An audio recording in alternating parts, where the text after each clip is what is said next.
Muy buenos días, los saluda el pastor Luis Soldevilla de la Iglesia Ministerio Internacional Pan de Vida.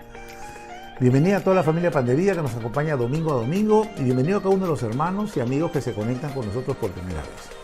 El día de hoy vamos a estar compartiendo un tema muy interesante acerca de la violencia. Alguien dirá por ahí, la violencia siempre existió. No siempre existió. Al principio de la creación la violencia no existió y vamos a ver ahora cómo se inicia la violencia, dónde se desarrolla la violencia y cómo podemos nosotros erradicar la violencia. Vemos nosotros que este mundo cada día se vuelve más violento. El Señor Jesucristo nos envió el texto en Mateo 24 cuando dice: y por cuanto la maldad se multiplicará, el amor de muchos se enfriará. Pero la voluntad de Dios no es que vivamos en un ambiente de violencia, sino un ambiente de paz, porque Él es príncipe de paz. Acompáñanos para poder escuchar qué nos dice Dios acerca de la violencia y cómo poder erradicarla de nuestras vidas.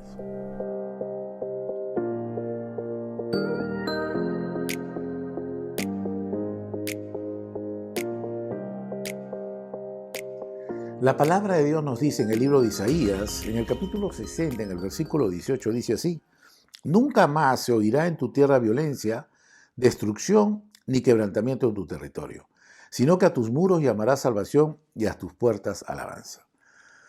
Dios no quiere que vivamos en un ambiente de violencia. Dios quiere que vivamos en un ambiente de paz. Él murió de una manera tan violenta para que nosotros vivamos en paz. Pero ¿dónde se origina la violencia? La violencia se origina nada menos que en la misma familia. Podemos ver a través del libro de Génesis, que es el libro de los orígenes, en donde vemos los orígenes de la humanidad cuando Dios creó al hombre y a la mujer, los creó a su imagen y semejanza, y le puso la única norma de que no extendieran su mano al árbol de la ciencia del bien y del mal. Pero el enemigo los engañó haciéndoles creer que Dios era mentiroso y que no iban a morir y que al contrario iban a ser como Dios. Y comieron de este fruto y lo que sucedió fue efectivamente lo que Dios les dijo: murieron. Aunque vimos todavía que la muerte física no los afectaba, espiritualmente estaban muertos porque estaban separados de Dios.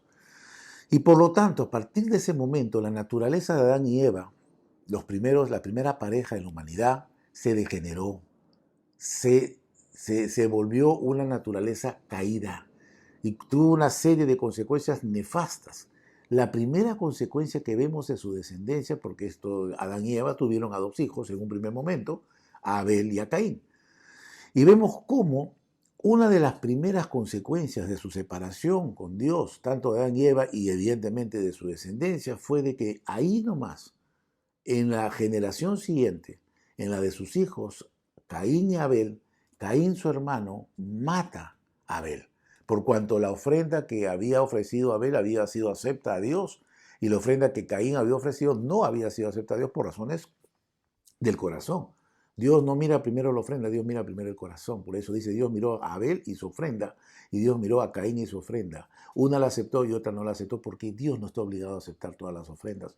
Pero esto causó envidia al punto de que desató una actitud de violencia que asesinó a su propio hermano. Y vemos nosotros pues entonces que este primer fratricidio no fue sino el inicio de todos los conflictos sociales que se iniciaron a partir de ese momento y cómo nosotros podemos ver a través de la historia de la humanidad, cómo está marcada por esta violencia tan terrible. Pero vemos nosotros de que el hombre siempre busca la manera de justificar los actos de violencia. Siempre están buscando motivos, llámense derechos no adquiridos, terrenos invadidos. Siempre hay un motivo para pelear, siempre hay un motivo para que justifique el generarse una violencia. Es así que, pero la verdad, que la violencia no está en los pactos no cumplidos, la violencia no se encuentra en los derechos no alcanzados. La violencia se manifiesta en la vida del hombre porque se encuentra en su misma naturaleza de ser violento. Ahí está la violencia. Muchas veces tratan de proyectarla a una serie de aspectos periféricos o externos, pero ¿sabes qué? El hombre por naturaleza, esa naturaleza caída, el hombre sin Dios, desde que se separó de Dios, brota de su naturaleza la violencia. Y no lo digo yo, lo dice la palabra de Dios cuando lo vemos en el libro de Santiago, en el capítulo 4, versículo 1, que dice: ¿de dónde vienen las guerras y los pleitos entre vosotros? ¿No son de vuestras concupiscencias las cuales combaten en vuestros miembros? Entonces, la violencia ha sido el ingrediente que ha marcado lamentablemente la historia de la humanidad. al punto que doctrinas satánicas como el marxismo han dicho de que la guerra o la violencia, o la guerra en este caso, que es una de las peores manifestaciones de violencias, la guerra es la partera de la humanidad. Qué cosa tan terrible. Mire, el hombre ha llegado a tal grado de insensatez, de necedad, de ceguera espiritual, que ha dicho que la muerte es la partera de la vida. ¿Me dejo entender? ¿Qué tal locura? Pero es que es así, la ceguera espiritual es tan terrible cuando una persona no conoce a Dios y no conoce su palabra. Pero lo cierto es de que ¿cómo empieza la violencia? Hemos visto que la violencia se inició en la familia. Hemos visto también de que la violencia está en la naturaleza misma del hombre. Si no hay con quién pelear, pelea contra él mismo, pero hay esa naturaleza violenta del mismo hombre. Pero ¿dónde empieza y cómo empieza la violencia? La palabra de Dios nos muestra claramente cómo se inicia la violencia. Y la violencia, cómo se inicia la violencia, podemos verla nosotros en el libro de Filipenses, capítulo 2, versículo 3, que dice así: nada hagáis por contienda o por vanagloria, antes bien con humildad, estimando cada uno a los demás como superiores a él mismo. ¿Sabes cómo empieza la violencia? Cuando una persona empieza a creerse superior a los demás. Caín se creyó superior a Abel, por eso creía que su ofrenda tenía que ser aceptada antes que la de Abel, y eso generó violencia. Estamos viendo cómo, a través de la historia de la humanidad, la violencia empieza por manifestarse cuando las personas se creen superiores a otras. Hemos podido ver cómo los peores genocidios, fratricidios en la historia de la humanidad han iniciado con ese pensamiento. Hemos visto cómo poblaciones marcadas por un tipo de color de piel, o por alguna religión en especial, o por alguna característica étnica o cultural, fueron estigmatizadas por un grupo humano. ¿Y qué pasó? Durante todo ese proceso, el proceso de la violencia empieza en primer lugar cuando la persona se cree superior. Y ese proceso va avanzando, porque es un proceso. Y cada día que pasa, cada vez que pasa, está viendo esta persona que es inferior, que es inferior. ¿Y sabes qué es lo que se inicia? Se inicia un proceso de deshumanización. Si nosotros vemos la historia de la humanidad, los pueblos que han sido conquistados por otros pueblos, para poder justificar la matanza y el genocidio que hemos visto a lo largo de toda la historia, han empezado en primer lugar por considerar a esas personas inferiores. Cuando los grupos humanos que venían de Europa y llegaban al África, justificaban por qué mataban esclavizaban a esas personas, haciéndoles creer a la sociedad de Occidente de que las personas de África eran inferiores, incluso no eran seres humanos. Y que al contrario, eran un peligro, y por lo tanto se justificaba el aniquilamiento y el exterminio de todas las gentes con el color de piel oscuro o de raza negra. Eso también se hizo con el pueblo judío. Vemos nosotros cómo el proceso que utilizó Adolfo Hitler para que la conciencia del pueblo alemán pudiera aceptar tan terrible hecho de matar a más de 6 millones de judíos, empezó por toda una campaña de publicidad negativa, dibujando a los judíos como que si fueran humanoides, con narices muy grandes, con orejas como de duende, con colmillos y como monstruos que estaban acechando a los niños, acechando a la sociedad. Eran el gran enemigo de la sociedad, con una imagen totalmente monstruosa. Y eso fue lo que se le vendió al pueblo de Alemania, al punto que comenzaron a ver que en los judíos había esa actitud de monstruosidad, y por lo tanto era mucho más fácil aceptar la muerte de un monstruo o de un ser subhumano, o de un ser que atentaba contra la sociedad misma y contra el bienestar y la paz de su familia. Y fue mucho más sencillo. ¿Por qué? Porque se generó toda esa estigmatización del pueblo judío, por cierto, completamente falso. Lo mismo hicieron con el pueblo indígena en Estados Unidos, lo mismo hicieron con el pueblo africano en el África, y así vemos nosotros a través de la historia de la humanidad qué es lo que marca toda esta violencia tan terrible. Es cuando una persona o cuando un grupo humano se cree superior al otro. Y en ese momento se empieza a generar todo un proceso de deshumanización. Esta persona que se considera inferior, cada día va por ese proceso de deshumanización hasta que llega a alcanzar el grado de objeto. Y un objeto puede ser desechado. Lo mismo vemos nosotros cuando se tratan de las criaturas que se encuentran en el vientre de las madres. ¡Qué terrible! Escuchar que esos bebitos que están latiendo, que están sintiendo, que están percibiendo las emociones de su madre, que está siendo alimentado de su madre como un ser viviente, se le atribuye la condición de un feto, o sea, de un organismo que no tiene vida, que no es un ser humano. Por eso, mira cómo se cumple el mismo proceso en los grupos humanos a través de la historia, hoy en el aborto, haciéndole creer a la gente, a la sociedad, que lo que hay en el vientre de esa madre no es un ser humano todavía. Recién se vuelve ser humano cuando nace. Mientras no nace, es cualquier cosa, un grupo de sangre conectada con nervios y que puedes tú sacarlo como si te sacas un granito de la cara o de la mano, y es mentira. ¿Qué es lo que lleva a ese pensamiento? Ese pensamiento satánico de violencia, de deshumanizar, de sentir inferior el bebé que se encuentra entre el vientre de la madre. Mientras esté en el vientre de la madre no es un bebé, es un no nacido, es un feto. Utilizan nombres totalmente peyorativos para que de esa manera pueda la conciencia humana que clama en contra de ese crimen, de alguna manera atenuar una aspirina para que puedan llevar adelante tremendo genocidio. Y la familia no es ajena a esto, porque toda la violencia que vemos nosotros en la sociedad no es sino la proyección de la violencia que se da en la familia. ¿Y dónde empieza esta violencia? Como hemos dicho, ya hemos dicho cómo empieza. Empieza cuando la persona, cuando un grupo de seres humanos, un ser humano se cree superior, y eso va yendo en ascenso o va avanzando hasta que llega a deshumanizarse la persona o el grupo de personas que ya se les considera que no son humanos, que son cosas y son fáciles de eliminar, porque es fácil eliminar un objeto. Pero cuando se trata de ser una persona, eso cuesta más. Lo mismo hacen con los niños que se encuentran en el vientre de la madre para justificar el aborto. Pero esto se inicia en la familia. Se inicia cuando, por ejemplo, a través del machismo, el hombre comienza a considerar, ¿el machismo qué cosa pregona? De que el hombre es superior que la mujer. Y desde ese momento se inicia el proceso de violencia que va acompañado de ese proceso de deshumanización. No solamente queda en el hecho de decir que el hombre es superior a la mujer, sino es todo un proceso que va siendo marcado, este proceso de deshumanización, que va haciendo que la persona, en este caso la mujer, vaya perdiendo su identidad, vaya perdiendo sus deseos, sus sueños, sus emociones, sus opiniones no cuentan cada día más. Y hasta el punto de que esa mujer se constituye en condición de objeto o de pertenencia o de propiedad del varón, de ese machista. Y tanto esa mujer es de su propiedad como su carro, como su casa, como su pelota de fútbol, y nadie puede meterse con ellos. Y quien se mete con ellos o quien le quiere quitar sus cosas, él puede tomar acciones en contra de ellos. Y es así que vemos que la conducta de estos feminicidas es una conducta muy peculiar. Ellos comienzan a confesar que aman a la mujer, que ya no quiere saber nada con ellos, que quiere iniciar una relación.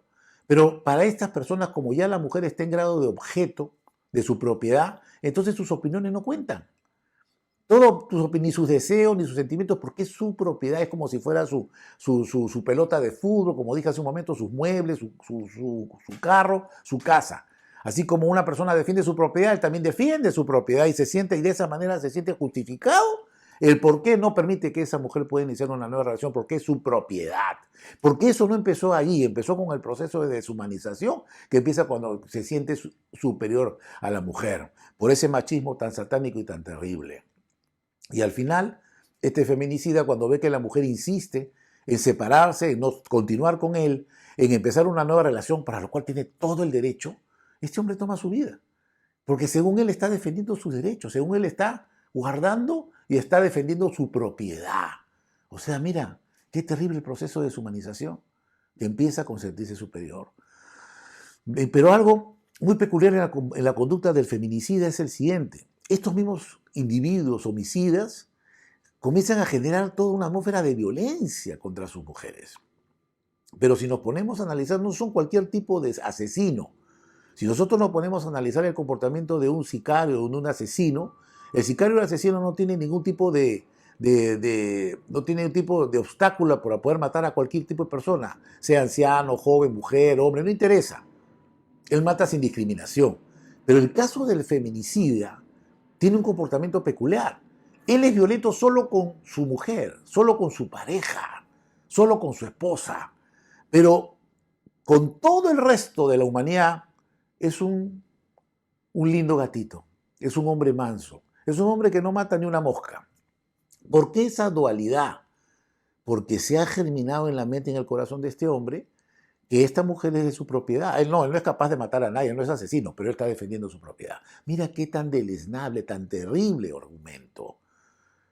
Y es así de que vemos nosotros cómo esta violencia termina en lo que hoy vemos como los feminicidios. ¿Y cuántas mujeres hoy se encuentran amenazadas por esta terrible circunstancia? Dios es totalmente contrario a la violencia. Es más, el mismo Señor Jesucristo nos muestra este proceso de deshumanización, nos muestra el verdadero grado que tiene para Dios la violencia, que para Dios la violencia no es como para los hombres. Ah, no te tocó, no te rompió el brazo, no tienes herida, entonces no. Para Dios la violencia es algo muy grave, muy delicado. Y mira, lo voy a leer. Jesús mismo nos muestra la gravedad de la violencia, especialmente la violencia familiar. Dice así en Mateo 5, 21, 22. Mateo 5, 21, 22. Toma nota para que lo puedas revisar después. Nos muestra a través de este versículo el proceso y la perspectiva de la violencia es igual de abominable para Dios. Dice, oíste que fue dicho a los antiguos, no matarás. Y cualquiera que matare será culpable de juicio. Pero yo os digo que cualquiera que se enoje contra su hermano será culpable de juicio. Será culpable, y cualquiera que le diga necio a su hermano será culpable ante el concilio. Y cualquiera que le diga fatuo quedará expuesto al infierno de fuego. Oye, qué tremendo. El Señor Jesucristo no establece grado de violencia. Para Él y para el reino de los cielos, para Dios, toda la violencia es igual de grave. Dice, ustedes los hombres, con su ley, le dicen que solamente el homicida, es lo que dice el Señor, es aquel que toma la vida de una persona. O sea, que lo mata, lo acuchilla, le mete un balazo. Pero yo les digo que no, dice el Señor. Yo les digo que aquel que se enoja o que piensa mal contra su hermano, se enoja solo por enojarse, ya es un homicida. Aquel que le insulta, violencia verbal, primero violencia psicológica, aquel que lo insulta es también homicida. Es culpable de ir ante el concilio, es culpable de juicio, dice. Entonces nos damos de cuenta de que el Señor Jesús nos muestra la gravedad de la violencia familiar, la gravedad de la violencia humana, porque Él no establece grados. Sabe que desde el primer momento que una persona empieza a pensar mal de otra persona, sintiéndose superior, ya se inició el proceso monstruoso, ya se inició ese proceso criminal. Y que si esta persona no se arrepiente, ese proceso va a seguir avanzando hasta llegar a esos grados de auténticos asesinatos. Por eso dice, para mí lo mismo que pienses mal, cuando te sientes superior, cuando ofendes a una persona, porque para el hombre existen diferentes tipos de violencia. Está la violencia física, está la violencia psicológica, está la violencia económica, está la violencia sexual. Pero para Jesús, toda la violencia es una sola y es igual de grave. Para Él tan grave es el que mata a su mujer como el que la ofende, como el que duda, el que la menosprecia a su mujer. Para Él dice, todos son iguales porque la violencia para el Señor es algo muy grave. Vemos pues que hay consecuencias cuando una persona vive en violencia. Consecuencias como por ejemplo en Proverbios 19:19 dice, el de grande ira llevará la pena y si usa de violencia añadirá nuevos males. Una persona que vive bajo la violencia no puede vivir feliz. Un esposo que vive violentando a su esposa dice sus oraciones son estorbadas. Miren, primero de Pedro 3:7, ¿quiere que tus oraciones lleguen al Señor? Que no las estorbe el que tú ejerzas violencia contra tu esposa. Dice, y vosotros maridos, igualmente convivid de manera comprensiva con vuestras mujeres como un vaso más frágil. Puesto que es mujer, dándole honor como coheredera de la gracia de la vida, para que vuestras oraciones no sean estorbadas. Pero el mismo Señor elimina la raíz de la violencia. Él nos da la fórmula para poder salir de la violencia. En Gálatas 3:28, y con esto terminamos, dice, ya no hay judío ni griego, no hay esclavo ni libre, no hay varón ni mujer, porque todos vosotros sois uno en Cristo. Somos iguales en derechos. Todos los hombres. No, para Dios no hay hombre ni mujer, eso de que el hombre no. Para Dios todos somos iguales. Así que no hay razón para que un hombre se sienta superior a una mujer o una mujer se sienta superior a un hombre, porque lamentablemente la reacción al machismo que se ha venido manifestando a lo largo de la historia de la humanidad ha dado lamentablemente a luz otro movimiento radical, pero igual de terrible como el feminismo, que menosprecia al hombre, que aborrece a la familia, porque sencillamente está recogiendo todo ese maltrato. Definitivamente ni el feminismo ni el machismo. El Señor Jesucristo establece ese balance perfecto en este versículo que acabamos de compartir en Gálatas 3:28, que para Dios todos somos iguales. Y es más, empezamos con este versículo que nosotros debemos de ver a los demás como superiores. No está hablando de que tengas complejo de inferioridad, no se refiere a eso, no. Que veamos como superiores quiere decir que podemos nosotros encontrar en cada una de las diferentes personas, podemos encontrar consejo, podemos encontrar ayuda. Cada persona a tu alrededor tiene talentos. Y eso es lo que quiere decir el Señor. Que veamos en las demás personas la oportunidad para que ellos también puedan enriquecer nuestra vida con lo que tienen. De repente no te dan el puesto que tú tienes como gerente o como dueño de una empresa. Pero ese hombre con ese trabajo humilde puede darte muchas ideas que de repente no te las va a proporcionar ninguna carrera, de repente en base a su experiencia, de repente en base a un conocimiento especial que tiene. Todos nosotros dependemos de los demás. Dependemos exclusivamente de Dios, pero el Señor nos ha creado para que nos desarrollemos en relaciones auténticamente efectivas, auténticamente armoniosas, y solamente la violencia puede ser erradicada en la vida de las personas y las familias cuando se vuelven a Dios. Porque la violencia se inició en la vida de la humanidad cuando se separó de Dios.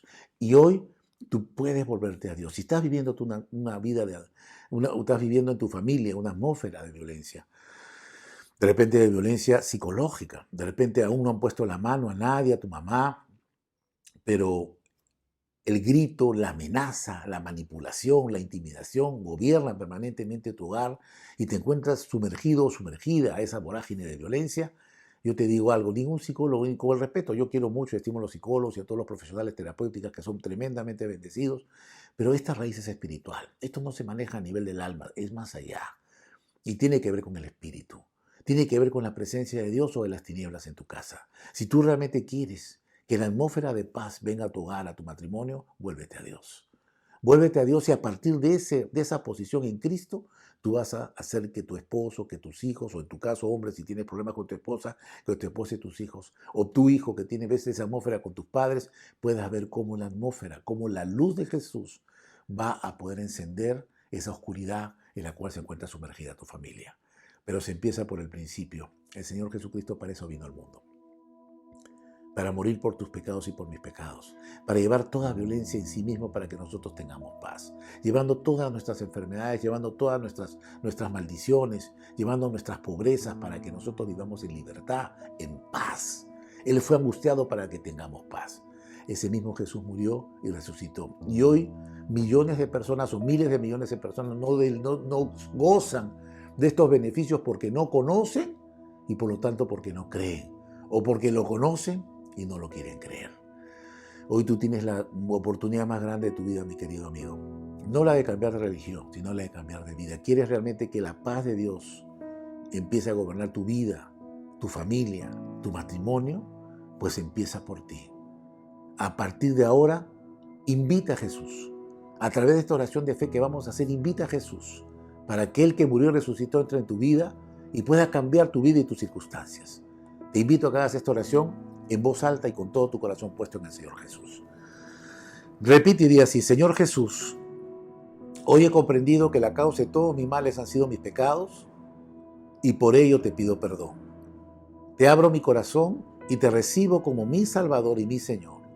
Te entrego mi vida, te entrego mis problemas, te entrego mis sueños, pero también te entrego mi familia.